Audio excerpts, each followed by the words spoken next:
وبه نستعين أما بعد معزز و مکرم حضرات علماء کرام اور عزیز طالب علم بھائیوں،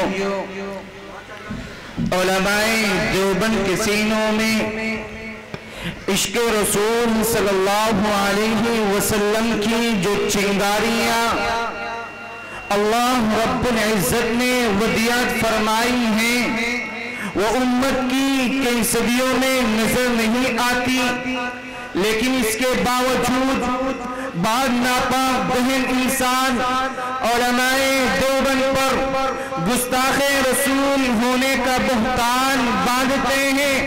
یہ چرخ نیلی فام شاہد ہے کہ جو لوگ علماء دیوبند کو گستاخ رسول کہتے ہیں وہ جھوٹے ہیں، غدار ہیں، راہ زن ہیں، عیار ہیں، بد کردار ہیں اور بدخو ہیں۔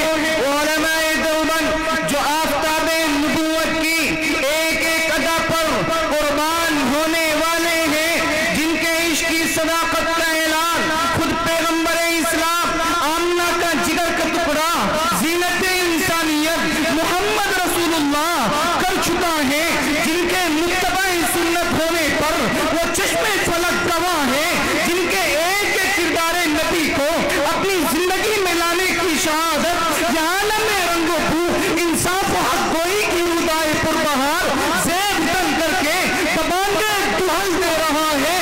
ان کو گستاخ رسول کہنا یہ بدترین گستاخی ہے۔ آؤ میں انہی علماء دیوبند میں سے چند حضرات کے عاشق رسول ہونے کے واقعات سناتا چلوں۔ حجت الاسلام حضرت مولانا قاسم نانوتوی رحمت اللہ علیہ جو بانی دارالعلوم ہیں، جب انگریز نے ان کی گرفتاری کا وارنٹ جاری کیا تو حضرت 3 دن تک روپوش رہے۔ 3 دن کے بعد باہر آ گئے۔ لوگوں نے اصرار کیا کہ حضرت آپ ابھی روپوشی رہیں، تو حضرت نے انکار فرما دیا اور فرمایا کہ اگر غار سور میں میرا محبوب دل پر شافی محشر 3 دن تک روپوش نہ ہوتا تو اے قاسم روپوش نہ ہوتا۔ میں تو اس لیے روپوش ہوا ہوں کہ محبوب عالمین کی ایک ادا پر قربان ہونے کا موقع مل جائے۔ رب کعبہ کی قسم اس قاسم نانوتوی کو کہ محبوب عالمین کی ایک ایک ادا پر قربان ہو، گستاخ رسول کہنا یہ بدترین گستاخی ہے۔ وہ قاسم نانوتوی جو مدینہ منورہ میں داخل ہونے سے پہلے اپنے جوتے نکال دے کہ کہیں 1400 سال قبل اس سرزمین پر آمنہ کے ذرہ یتیم کے مبارک بدن پڑے ہو، وہاں قاسم گستاخ کا جوتا پڑ جائے، اس کو گستاخ رسول کہنا یہ بدترین گستاخی ہے۔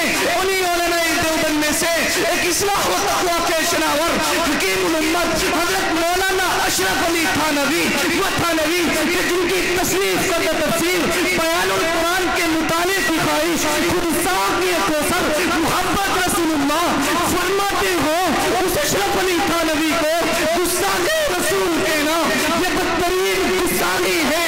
وہ اشرف علی تھانوی کہ جس کے پاس خود ساقی کوثر محمد رسول اللہ اپنا سلام ظفر عثمانی کے ذریعے ارسال فرماتے ہو، اس اشرف علی تھانوی کو گستاخ رسول کہنا یہ بدترین گستاخی ہے۔ بانی تبلیغ حضرت مولانا الیاس رحمت اللہ علیہ جب ان کو ستایا گیا، تبلیغ کے راستوں میں رکاوٹیں ڈالی گئی، جب ایک تنے ناسک پر مکہ کی تاریخ کو دہرایا گیا تو حضرت نے فرمایا خدا کی قسم اگر مکہ کی گلیوں میں میرے محبوب نے مارے نہ کھائی ہوتی تو الیاس کبھی مارے نہ کھاتا۔ اللہ کی قسم ان علماء اکرام کو گستاخ رسول کہنا یہ بدترین گستاخی ہے۔ میری باتوں پر اپنی تقریر کو ختم کرتا ہوں۔ وآخر دعوانا الحمدللہ رب العالمین۔ یہ تھے